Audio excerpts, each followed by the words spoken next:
Hello, welcome to our Text 267 assignment video. Stay tuned. Rahim. So we are from AC1104F and this is group, and I am Salman Amar. I'm going to present question 2 of the group assignment.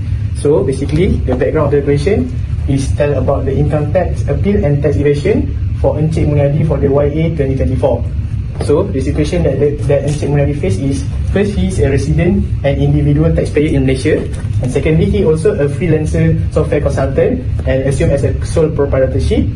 And next, he has claimed 40,000 ringgit as a business travelling and entertainment expenses.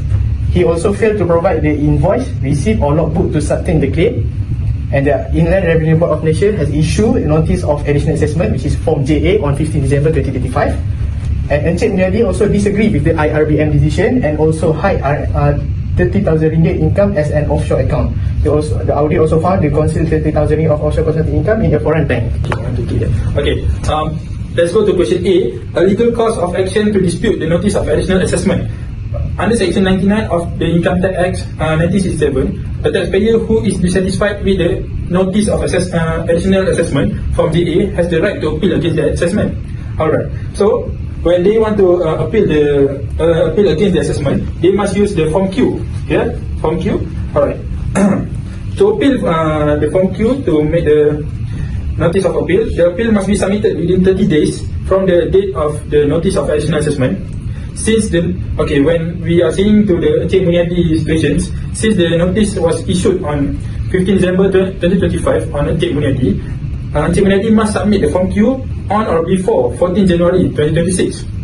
Okay, the appeal must be submitted to the Director General of Inland Revenue Board of Malaysia, and when Encik Mulyadi disagree with the IRBM decision to disallow his 40,000 travelling and entertainment expenses, therefore, he may challenge the assessment by filling Form Q with the prescribed 30-day period.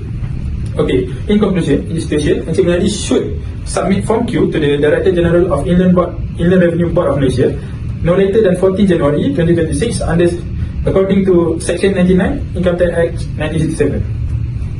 Moving on to question B, there is extension of time to file an appeal. So if Encik Mulyadi failed to submit his appeal within the statutory period because he was hospitalized, he may apply for an extension of time under Section 100 of the Income Tax Act 1967, and he is required to submit Form N stating the reason for the delay. The Director General will consider whether there is a valid and reasonable excuse before granting the extension. Also, the application hospitalization is generally regarded as a reasonable ground to request an extension of time. And my conclusion to this question is Encik Mulyadi may apply for an extension of time by submitting Form N under Section 100 and Income Tax Act 1967.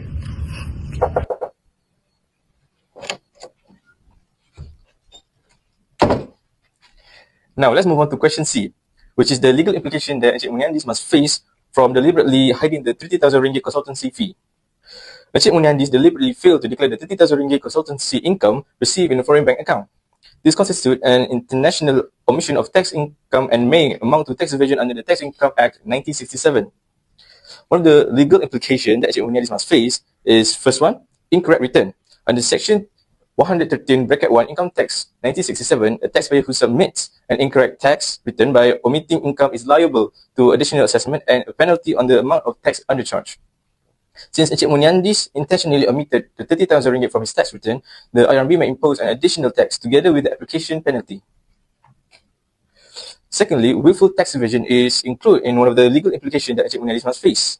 Under Section 114(1) of Income Tax Act 1967, any person who willfully evades or assists in evading tax commits an offence.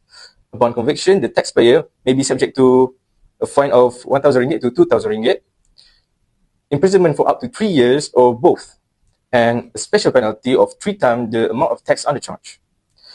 Encik Mulyadi deliberately conceals his offshore consultancy income because he believed that the IRBM would not discover it. This shows an intention to evade tax and make him liable under Section 114(1). In conclusion, Encik Mulyadi's deliberate concealment of 30,000 ringgit consultancy income constitutes tax evasion under the Income Tax 1967.